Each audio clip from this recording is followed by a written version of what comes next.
My Mercury's in Pisces allows my brain to think of the unimaginable.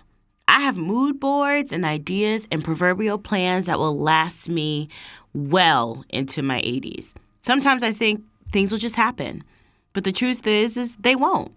And I actually have to be dedicated and consistent. James 2:7 says, faith without works is dead. And I'm going to live my life, okay? Although it requires tremendous focus, the only way to get it is to get it out the dirt. Nobody asked me, but don't bother me. I'm working.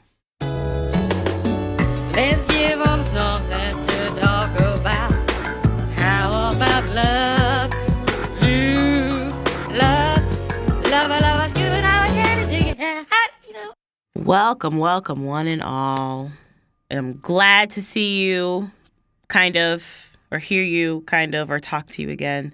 It is your host, Somethin'Els, and welcome back to Nobody Asked Me But, the podcast where I bestow my opinions upon you. And so let's jump right in. This week we are talking about what it takes to have and to master discipline. Now, a lot of my friends know me personally, and I'm all over the place. And we'll get to why I'm all over the place a little bit later in the coming of episodes. But literally, my brain is everywhere. There are days where I am so productive, so on it, organized, on time. And there are other days which feels like they're more often than not, where I am late and I am messy and I am procrastinating. And I have always kind of struggled with the idea of sitting down, focusing, following something all the way through. And it dawned on me that I wonder if there's some other stuff behind it, that kind of contributes to my lack of discipline sometimes. So I took a first dive into psychology, right? So like a lot of how we think about discipline starts with how you think, how you treat your body, how you go to your day-to-day process. So, of course, I went to a source for, psychologicalscience.org, and I'll leave the link in the bio if you're interested in reading up on it. And here I'm looking at just exactly how discipline is formed, what it means to keep your discipline, and then with your discipline, how can it move you forward? So what it is, maintaining it, and then how it pushes you. And it's interesting because as an artist and as a creator, they always say that, I have many disciplines. So I can act, or I can sing, or I can dance, or I can write, or I can direct. But a lot of those things take years to manifest. And they take years to manifest not just because you're thinking about it, but because you're working on it. It's a consistent process of waking up every day, planning it out, looking into it, and fulfilling it. So, for example, Somethin'Els Productions. You have to, or not even just Somethin'Els Productions for me, but anybody that's building anything, as I tell you guys on a regular basis, you start with an idea, and after you start with your idea, you literally have to build it. But that comes with a little bit of sacrifice. It means that you can't do the things that you once did if you want to get to someplace new. And I'm talking like business-wise, but literally it can be for anything. And friends of mine have also known that, I am a heavyset queen, a plus-size queen. And my weight has been the topic of discussion for a really good portion of my life, if not most of it.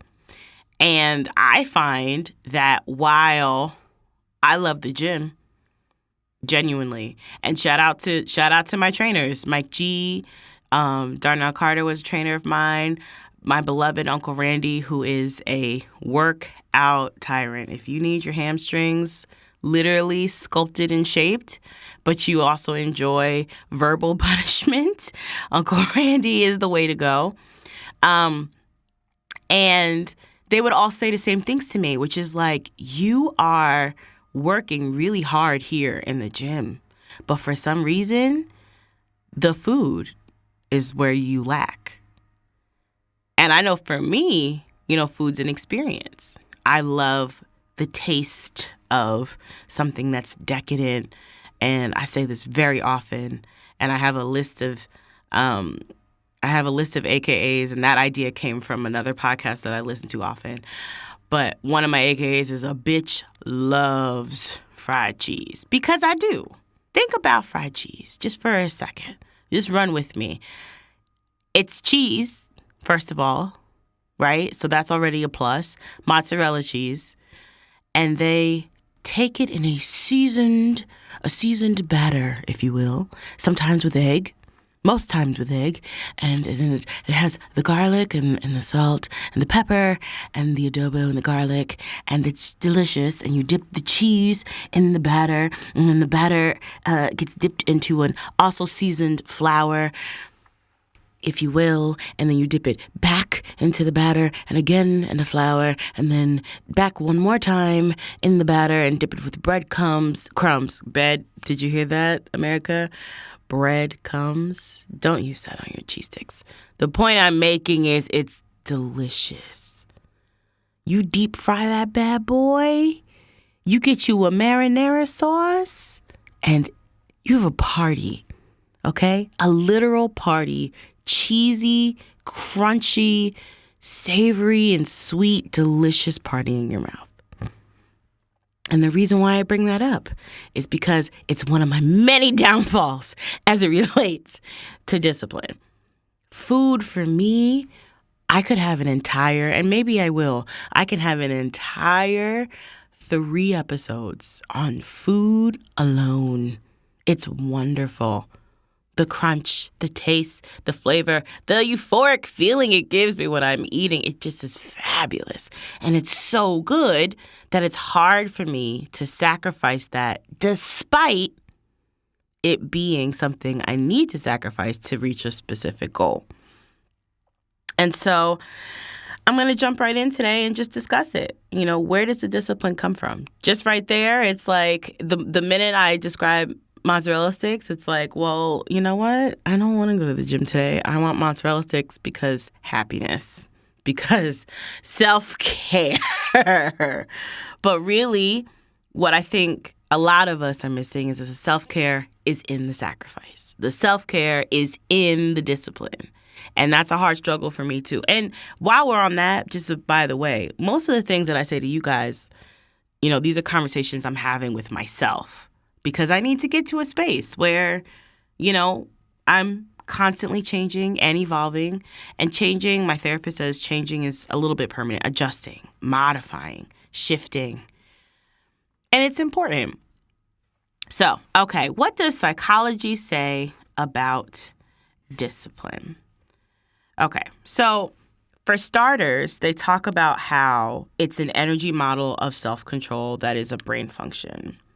And according to the energy model, it says here on psychologicalscience.org, these lapses occur when one act of self-control weakens our resolve, leaving us fatigued as we face another challenge.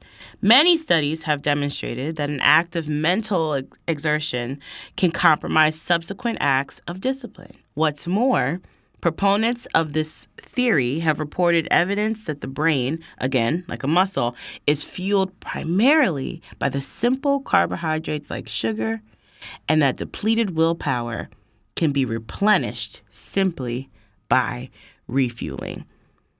Now, back to my food example, this is interesting, right? So this is basically saying if you eat right, if you treat your body right and get yourself enough sleep, and, eat properly and have some exercise. It doesn't really say those specific things, but those things work in tandem.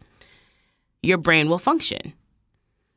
You'll be able to have that kind of self-control. You'll be able to have that kind of willpower where it will kick in for you. And that's so interesting to me because that means choices. It's fascinating to me that in order for you to master discipline, you have to first activate self-control. And then with self-control, it's kind of like, well, how do I master self-control? Whereas it's like, who comes first, chicken or egg? And self-control, I think, personally, although they're going to tell me in a little bit if you read further on, and I'll leave the link in the description box for you guys to go look at it and read it on your own time. But self-control is about choices. We're simply talking about choices and having some really difficult conversations with ourselves about what is a better choice. Do I want to have this fried cheese despite the fact that, I'm supposed to be strict on whatever food change I'm on? Or am I going to have this fried cheese because it makes it happy? I'm a person that's like, I don't want to deprive myself, right? So like I will almost always go for what makes me feel better in the moment. But really, it doesn't always quite work just like that. And there I am back at square one after I'm done eating a full plate of mozzarella cheese, feeling exhausted and, ready to burp and ready for a nice Pepsi or a nice something to bubble all that acidic tomato sauce up. And I love it. I have to be honest. I love it. It's a fun time in theory, but continuing down that road can also be, it can be a bit vexing, if I can just be completely honest. Now, again, I'm not a doctor. I'm not a scientist. I'm not any of those things. I'm just telling you what I think about discipline. And I am just, giving you some insight on where a lot of that comes from and how exactly we can build from our self-control. Now, what's interesting is that it comes a little bit different when it comes to business, when it comes to branding, and the fact that you have to take risks and you have to make sacrifices. That's, I think, what's really interesting about discipline as it relates to the business and the branding form, because it's one thing if you are changing your lifestyle, and by lifestyle, it's just healthier living, not to be a certain size. That's one thing. Okay, I'm going to wake up today. I'm going to run on a treadmill for an hour. I'm going to have a green smoothie or whatever, or a green juice. And I'm not going to have any mozzarella sticks, let's keep with that same example, until Friday, right? That's one thing, because all of that is making a choice. Excuse me, so sorry. Making a choice, making a sacrifice, and then committing to that, right? So with a business and with a brand, and when you're building that, now you have to balance taking a risk versus making a sacrifice, right? So let's say I want to build Somethin'Els Productions. Now, obviously, this is the best example I can give because it is my own. When I initially wanted to start Somethin'Els Productions, if I remember correctly, I feel like I left my job at Quarles School in Englewood. And I feel like when I said I'm leaving New Jersey to go to Atlanta to build my production company, that's what I wanted to do. And so it was like, I'm going to leave my job and leave my teaching behind, and I'm pretty prepared to just kind of pack up and beat it. I, of course, met my now fiance. He was like, oh, you going to Atlanta, girl? Have a good time. Peace be with you. So I had to obviously rethink that because at the time he was my boyfriend and I really liked him. And I was kind of like, that's annoying. So I ended up staying. But I quit the main source of income I had going on. I didn't quit the Institute of Music for Children. I kept that because, of course, all of those decisions were made in the summer. And so I kept that and decided to not have my regular job anymore. And I was going to fully step out and work on Something Else Productions. That's a huge risk. Huge risk. Because you're an adult in your early 30s. You have bills to pay for. You might still live with you may or may not still live with your parental unit in the house you grew up in. You're ready for a change. You're ready to move out. You're ready to kind of leave the nest. You're ready to kind of go out and build on your own. But now you don't have the means to do so. So you take that risk. Okay, cool. You take the risk. You figure it out. Maybe you Uber. Maybe you find other like side hustles and kind of take the thing that you're working on and figure out ways that it can make money. Okay, that's fine. And that's the risk. The sacrifice comes in that I can't go out as much as I used to because that costs money. Money I ain't got. Or while everybody else is on vacation, you're at home writing your episodes. You're at home practicing your DJing. You're at home making storyboards. And that can continue on for a very, very, very long time before you're able to put things into fruition, before you're able to shape it the way you really want to shape it. And that, for me, is how discipline manifests itself in something that you really want to do. And I also think that brings up another good point, that you have to want to do it. It's cool to say that you want to do it, right? It's cool to just be like, oh, I have this great idea, and I want to do this, and I want to do that. And trust me, I'm a victim of this in many ways than one. But it's something completely different when it's something that you want to do. When you wake up every day and you feel like a day is wasted because you haven't fulfilled that part of you that wants to keep going and wants to keep building. And that's hard because there are days, real days, long days that you don't feel like doing anything because of whatever is going on. And as I keep mentioning and keep reminding us all, we've been having a very, very, very awful, tumultuous couple of years, which has absolutely contributed to how people build, myself included.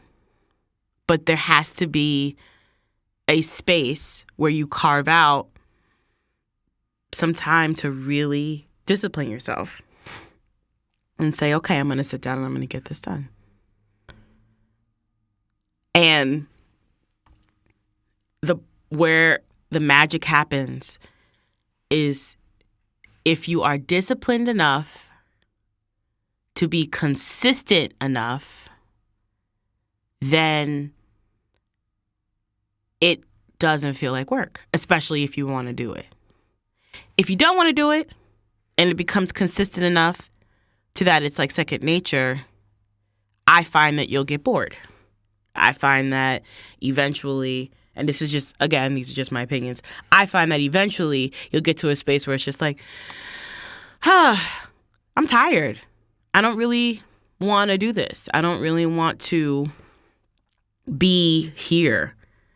And I feel like for me, that's what happened a lot with Quarrels. That's what happened a lot with Kidville. Oh my goodness. One day I'm going to go over that and invite people on, and it was just a strange, strange place. But, you know, you get into the swing of you get into the swing of your everyday routine at your regular mundane jobs that are not fulfilling the purpose that you wanted to fulfill. So I will use Kidville as an example because it's actually a good one. At first, when I got to Kidville, it was I was kind of, again, all over the place, still trying to figure out a lot of the footing, getting a lot of really harsh criticism and feedback.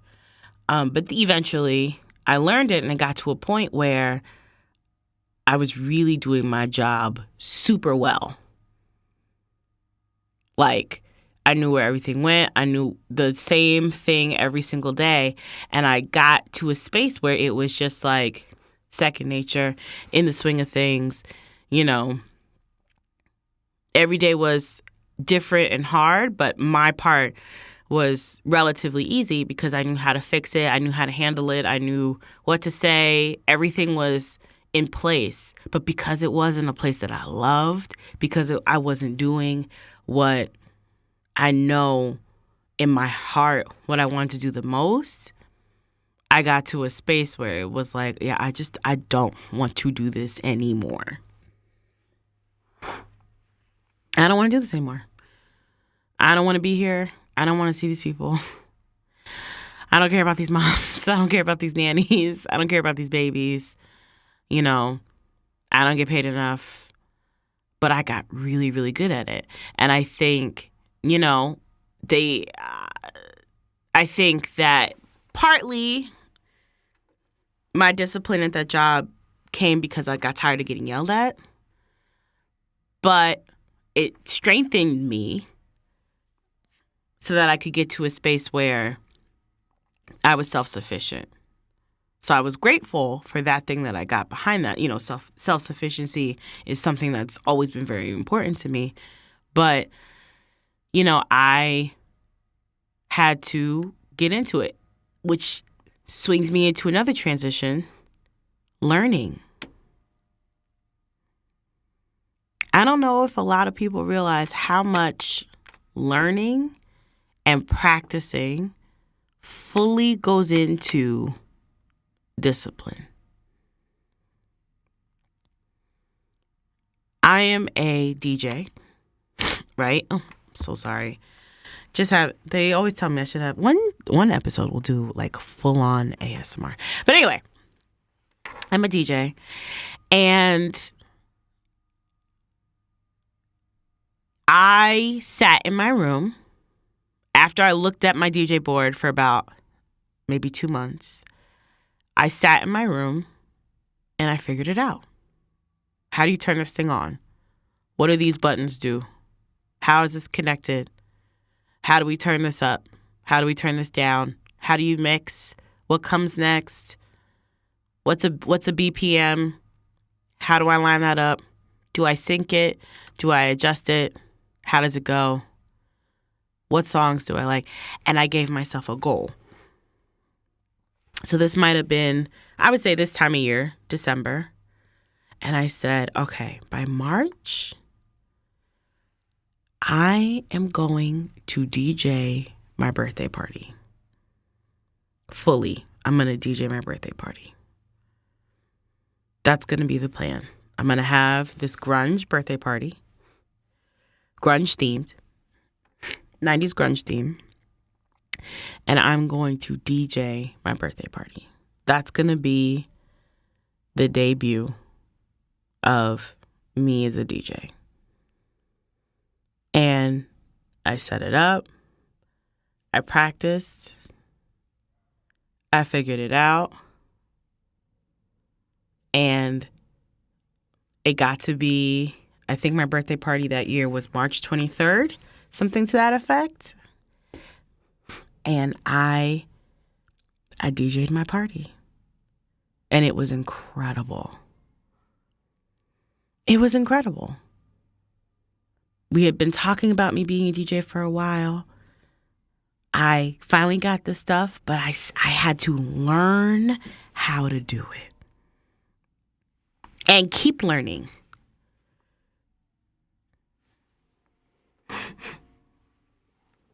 So sorry. And keep learning. I had to keep learning. I'm still learning. I'm still going over it. I still don't think I'm a great scratcher. I still feel like I can work on my mixing. I still feel like we can work on the transitions. I still feel like, you know, there's a level that I haven't reached yet as it relates to me being a DJ. Ever changing, ever revolving. But discipline is the willpower, for me, the willpower to want to do that, the willpower to want to see it in a different light, to say, okay, I can do this much, and this much has gotten me to this space. So, okay, let's live in this space. What does this space mean? How does it feel? But I do want to get to another space. So if I want to get to another space, let's change some things around. Let's go back. Do you really know all the basics? Are you clear about how it all works? What are some new techniques that you can use? What are some new things that you can build?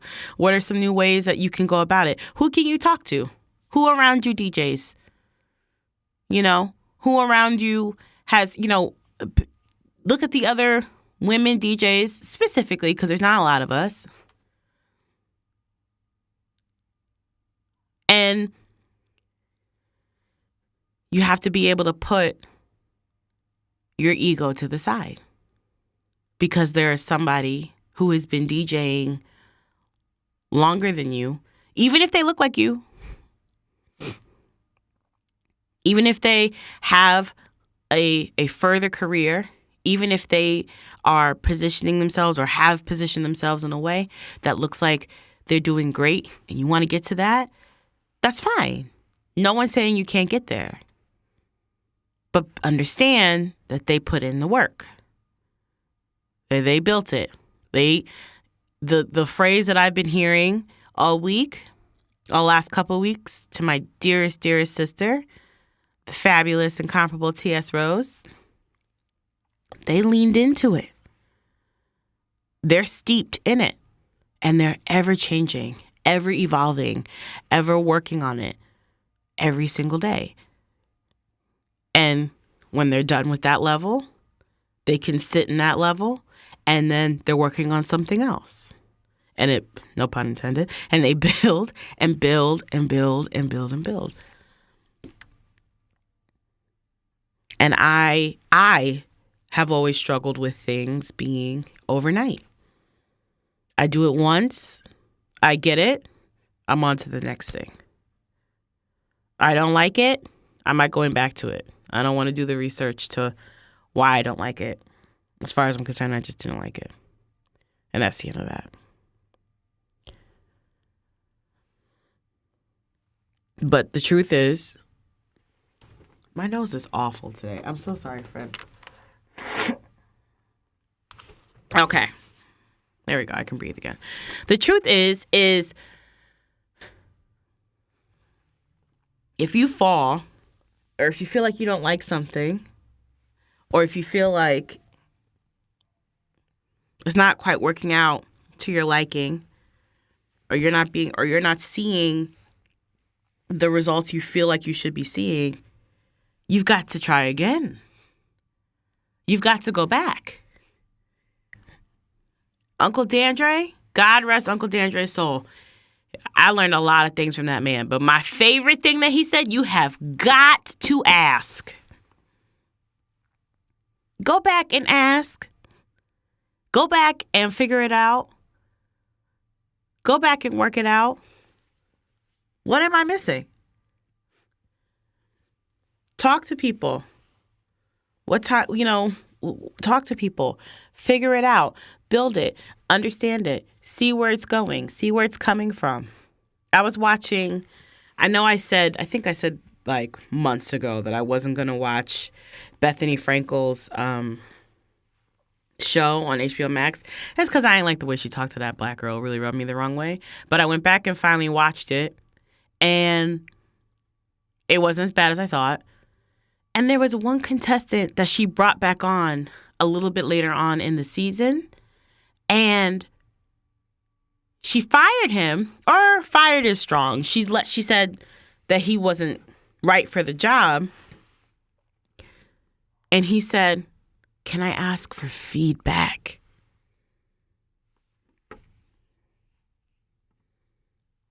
Can I ask for feedback?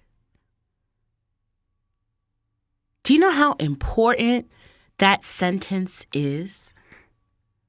Regardless of how heartbroken you are, regardless of how broken down you are in that moment, for him to ask, can I ask for feedback, shows tremendous amounts of discipline. Whether you agree with it or not, because sometimes you'll ask for feedback and they'll say something that's completely untrue in your opinion. But really, it can be a lot more than that. But the fact that he asked for feedback shows that he's interested in the growth. You're interested in the work. You're interested in the shifting. Because every door is not going to open. That's the reality. And you're not going to do everything that you want to do. You can. It's possible. But it's also realistic to understand that you might not, or the things that you do want to do might not look the way that you want them to look. They might look very different. They might come up very differently. So for him, in his case, it wasn't necessarily, I'm going to work with Bethany and continue my career. His was more like, okay, well, I don't get to work here particularly, but I know I'm talented. I know I have the chutzpah, as your mom's friends from work would say. They got the guts to do it. They got the reason and the wherewithal to change it. And it's because he asked those kinds of questions. What happened? It's all in, for me, it's all in discipline. It's all in trying again. It's all in going back to take the research. It's all in studying. I took piano lessons from age 4 to 14. There's no reason why I'm not a consummate piano player right this second. Oh, but the reason is I ain't feel like practicing. My brain was someplace else. I was on to other things. And that's okay. Because the things that I was meant to do, I did practice. And the things that, I was meant to fulfill, I did. And that's fine. But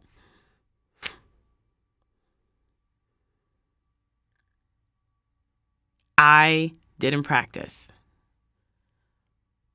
So I can't expect now at 33, after 15 years of still not really practicing, kind of clumping through it, can recognize chords, can recognize what it looks like, can read the music, but definitely have to sit with it and practice it so that it sounds nice and clean.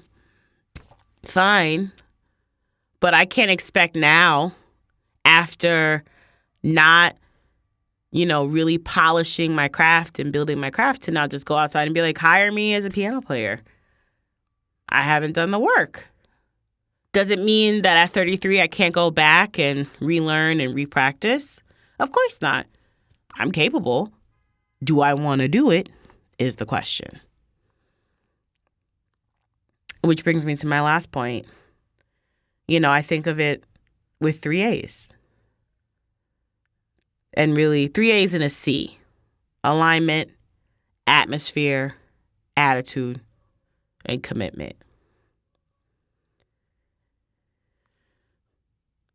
The stuff that I'm doing right now are things that I feel like have been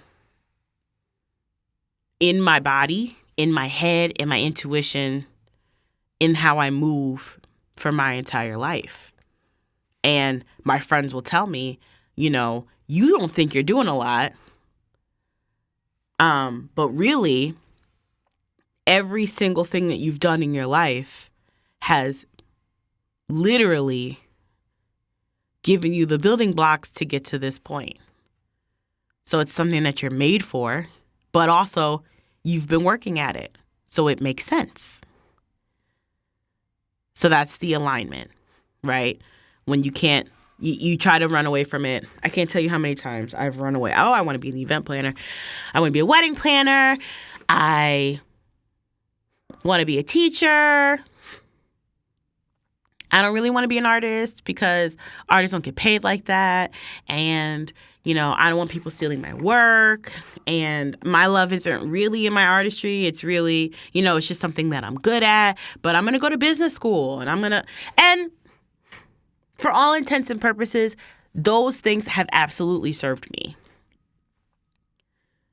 But the truth is that regardless of where I am, albeit in a community theater play or DJing or podcasting with you guys or, creating content on the web, I'm a creator. This stupid nose just won't leave me alone. I'm a creator.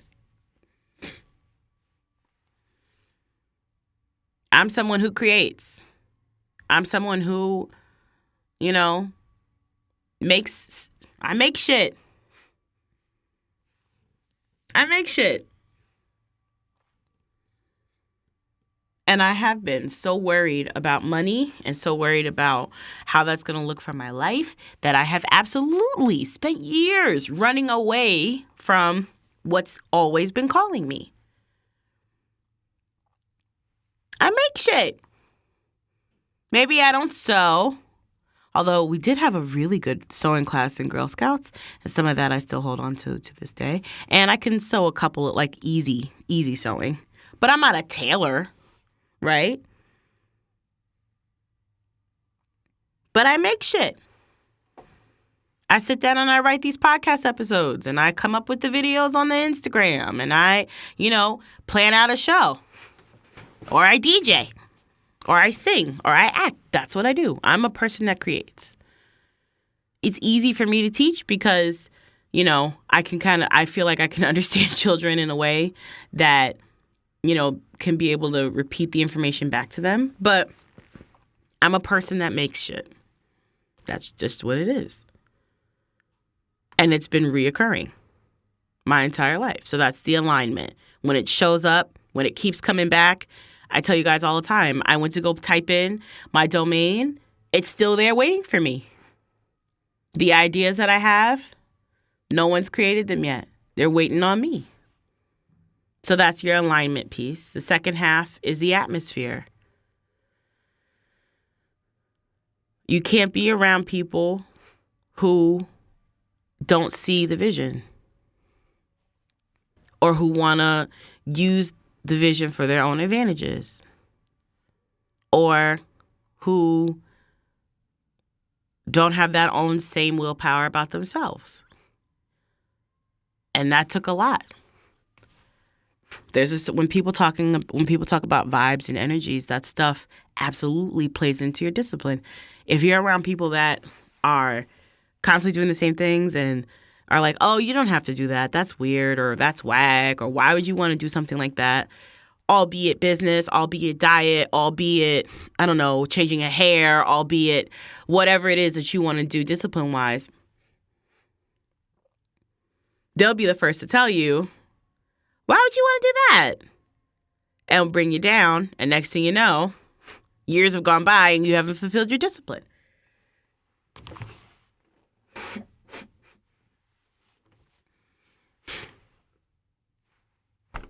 You got to change the atmosphere. Maybe the atmosphere is a bedroom setting. And it's like, you know what? I'm tired of this desk. It's not conducive to what I'm doing. I am tired of anything. I need a plant in here. I like to light some candles while I'm journaling because it gets me in the mood.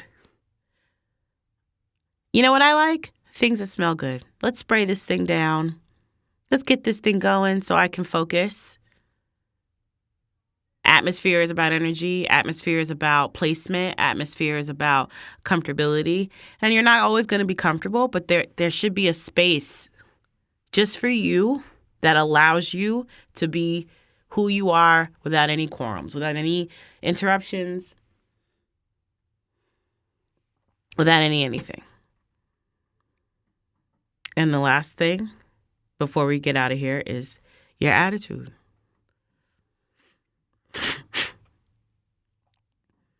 Your attitude has to change. Your attitude has to And by change, I don't mean it has to be like, oh, you need a personality shift. You just have to change about how you think about your work. We all think of work as a way to make money because we live in a society that only thrives on capitalism. And that's, gosh. And that's important, right? Because that's just how, it's not important. I don't like the fact that it's a capitalistic society, but it is a society of which we live. That is how it functions. You do a service, you get paid for that service, and that payment provides you a life. You're able to live in a place, you're able to eat, you're able to, feed your children and, put gas in your car. That's the idea. It doesn't work very well. People are still, trying to make ends meet, especially after pandemic. But that's the idea. That's what's supposed to happen in an ideal situation. And a lot of us feel like, oh, well, this isn't going to get so far, or this isn't going to be fruitful, or I don't know, I'm doing this so that I can make money. And that's where you're wrong. You're not doing this, or you shouldn't be doing this for whatever money you can get. You should be in this work because it's the work that feeds you spiritually. It's the work that feeds your soul. You literally cannot breathe, won't be able to think straight, can't function, can't sleep, because this is the work you want to do. And once you really sit with yourself, as I said, and have some honest conversations about where you are, that attitude can shift. And it all starts with discipline. It all starts with the want, the willpower. It all starts with making some very, very, very important choices that could literally change the trajectory of your life. And with that, we are going to take a break and be right back. And we are back. And now it is time for our Jet Beauty of the Week. Boom, dynamite. Boom, boom, dynamite. Our team is boom, dynamite. Boom, boom, dynamite. Our team is tick, tick, tick, tick, tick, tick, tick, tick. Hold up. Wait a minute. Let me put some booty in it. Boom. All right, so this week's Jet Beauty of the Week goes to an Instagram account by the name of Signed Blake. And I'll also leave her description and her Instagram handle and her website down in the description box. She hails from Chicago.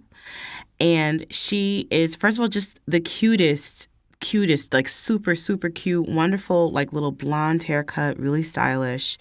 And she's an attorney and entrepreneur, and she actually runs, or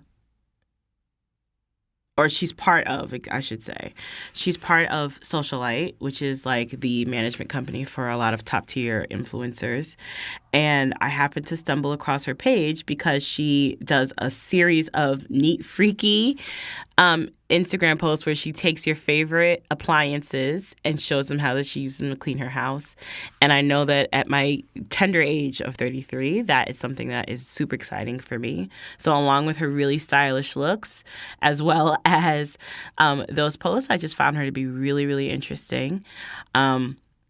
So yeah, get on there and follow her and take a look around and see what she has to offer you. And now we have a couple of announcements. So we still don't have a warm-up this week. However, if you are interested in having your music being showcased on Nobody Asked Me But, please email us at desandys@somethin'els.com. And we'd love to go over it with you, and we absolutely might play it here on the show. That's desandys@somethin'els.com. That will also be in the subscription box. And our Black Friday sale has extended from the 26th, the Black Friday. Was that the day of Thanksgiving? My brain is mush. Thanksgiving was 2 weeks ago. So yes, on the 26th was our Black Friday sale and extended all the way to the Monday. However, we are now extending it through the month of December. So if you need sweatshirts, t-shirts, water bottles, masks, shot glasses, hats, they are all there on the Something Else Productions website and available for merch. Please, please, please stream T.S. Rose's music. It is everywhere on Spotify. It is on Apple Music. A lot of my posts, I've been posting her latest single, Ending Prayer, which is just a funky little jam, and it has a real cute little bounce to it. It makes you want to bite. So by all means, stream that on all the platforms. And now we have arrived at my guilty pleasure. So if anybody remembers last year, Tessica Brown, is that her name? Let me make sure that's her. I think that's her name. Tessica Brown. Yes. Lord Jesus.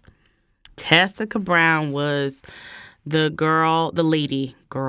lady who used Gorilla Glue on her hair as opposed to Got2b glue, and then had to essentially get it surgically removed. Well, child, in addition to her coming back to the internet and telling us that her hair is falling out, she has also, a year later, created a song. And I've told all my friends, I'm going to troll everyone with it until the end of the year because it's cute. So, I'm going to play it here right now. Let's take a listen. You hear what I'm telling you? It don't move. Almost went in a panic. When I ran out, I had a problem. I had to use Gorilla Glue just to solve it. Went from silky to solid. Tried to wash it with everything I could think of, but nothing was making progress. I was stopping what to do. Couldn't comb my brush. It had me feeling like a fool. I tried to use a shot that was an epic fail too. I washed it like a dozen times. It's super getting through. And my hair, it won't move. Well, fake it till you make it. All right, kids. Please be sure to follow us at SEP as in Paul .LLC on IG. Like and follow us and share whatever you'd like. And we also have a YouTube channel, so you can go down to SEP TV on YouTube, and we're there as well. And please like and follow. There's going to be content coming up there pretty soon at the top of the year. And remember, I love you, and be good to yourself, and I'll see you next week. Bye.